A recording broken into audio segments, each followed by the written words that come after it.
అందరికీ నమస్కారం అండి. పల్లెటూరులో పట్నమమ్మ ఛానల్కి స్వాగతం సుస్వాగతం. ఈరోజైతే మేము చలివిడి చేస్తున్నాము. అదేనండి సల్లిపిండి అనమాట. మా భాషలో సల్లిపిండి అంటాము. మీరేమంటారో కమెంట్ చేసేయండి. చాలా బాగుంటుంది. అప్పుడప్పుడు రోజులో ఏదన్నా తినాలనిపించింది అనుకోండి, అలా కొరుక్కుంటే నోట్లో కరిగిపోయే చలివిడి అయితే ఎలా చేయాలో చూసేద్దామా. నేను దానికోసం అయితే మనకిచ్చే రేషన్ బియ్యం ఉంటుంది కదా, దాన్ని అయితే తీసుకుంటున్నాం. దాన్ని తీసుకుని చక్కగా వాష్ చేసుకొని మనము తడిపిండి అయితే కొట్టి పెట్టేసుకున్నాం. జల్లిచ్చి అయితే పెట్టుకోవాలి. నోకగా లేకుండా పిండి అనేది మెత్తగా ఉండాలన్నమాట.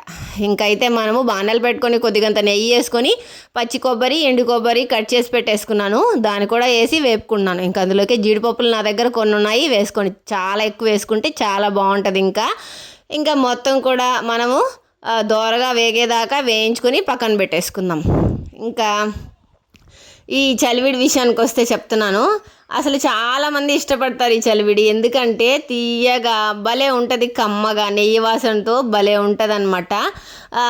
మనం ఈ ప్రాసెస్లోనే కదా మనము అదర్సాలు అంటే నిప్పట్లు కూడా చేస్తుంటాము. కానీ ఇలా చేసుకొని తింటే ఆ టేస్ట్ వేరేగా ఉంటుంది. నాకైతే చాలా ఇష్టం అనమాట. ఇప్పుడు దేవుడికి మనం పిండి దీపాలు పెడుతుంటాం కదా, అప్పుడు కూడా తినేసేదాన్ని పిండి ఎత్తుకొని, అంత ఇష్టము. ఇంకా నేను బెల్లం అయితే తీసుకున్నా, కొలతలేం లేదు. బెల్లం మునిగేదాకా అయితే నీళ్ళు వేసేసుకున్నాను. బాగా మరగబెట్టి ఇలా మనకి పాకం అనేది మన చేతికి ముద్దలాగా రావాలి. అదే కరెక్ట్ అనమాట. మరీ ఎక్కువ పట్టేశారనుకోండి పిండి విడివిడిగా అయిపోతుంది. ఇప్పుడు నేను చూపిస్తున్నాను కదా, ఇలా అయితే మనకి చేతికి తీసుకుంటేనే మనకి హల్వాలాగా వచ్చేయాలన్నమాట. అలా జారిపోవాలి. ఇలా ఉంటే కరెక్ట్గా ఉంది అని అర్థం. ఇది కనిపిస్తుంది కదా, ఈ గంట కదనమాట. ఇది సంగటి చేస్తాం కదా, సంగటి బద్ద అనమాట. మేమేమో సంగటి బద్ద అంటాము. దీన్ని పెట్టుకొని చూపిస్తున్నాం మీకైతే.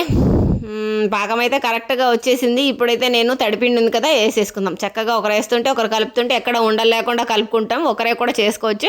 అంటే ఉండలు పట్టకుండా చక్కగా నిదానంగా అయితే కలుపుకోవాలి. మనం ఉండలుగా కలుపుకున్నాం అనుకోండి, తినేటప్పుడు కూడా అంత బాగా అనిపిద్ది అనమాట. కొద్దిగా వేసుకుంటూ కలుపుకున్నాం. ఇక్కడ పిండి కొలత లేదు. మనకి పాకానికి ఎంత పడుతుంది అంటే కొంచెం ఎక్స్ట్రానే ఆడించి పెట్టుకోండి. ఎందుకంటే ఒకవేళ మనకి లూజ్ అయింది అనుకోండి పాకము, అప్పుడు మనకి కొంచెం కష్టమవుతుంది కదా. అందుకని చెప్పి కొంచెం ఎక్కువే మనం ఆడించి పెట్టుకున్నాం అనుకోండి, వేసుకుంటూ ఉండాలి పిండిని. ఎక్కడైతే మనకి టైట్గా అనిపిస్తుందో అక్కడ ఆపేస్తే సరిపోతుంది. ఇంకా నేనైతే మొత్తం కూడా వేసుకొని కలిపేసుకున్నాను. నాకు కరెక్ట్గా వచ్చేసింది అనమాట. మొత్తం కూడా కలుపుకున్నాక మనం వేయించుకున్నాం కదా, నెయ్యి జీడిపప్పులు అన్నీ కూడా వేసేసుకుందాం. అందులో కొంచెం ఏలక్కాయలు కూడా వేసుకున్నాను. పాకం ఉడికేటప్పుడే వేసేసుకున్నాను అనమాట. మొత్తం కూడా కలుపుకుంటే మన చలివిడి అయితే రెడీ అయిపోయింది. చూడండి ఎంత కమ్మగా, అసలు పొయ్యి మీద నుంచి అలా దింపగా స్మెల్ వస్తుంది. చిన్నగా రాలేదనమాట, అంత బాగుంది. ఎప్పుడెప్పుడు చేసుకొని తినాలా అన్నట్టు. అక్కడ ఉడుకుతోంది, ఇక్కడ మా పిల్లలు తింటున్నారనమాట. ఇంకంత బాగుందనమాట. చలివిడి అయితే రెడీ అయిపోయింది. ఇక్కడ వాళ్ళ మనవడికి తినిపిస్తుంది. అంటే మా ఆయనకి చాలా బాగా కుదిరింది. మీరు ట్రై చేయండి.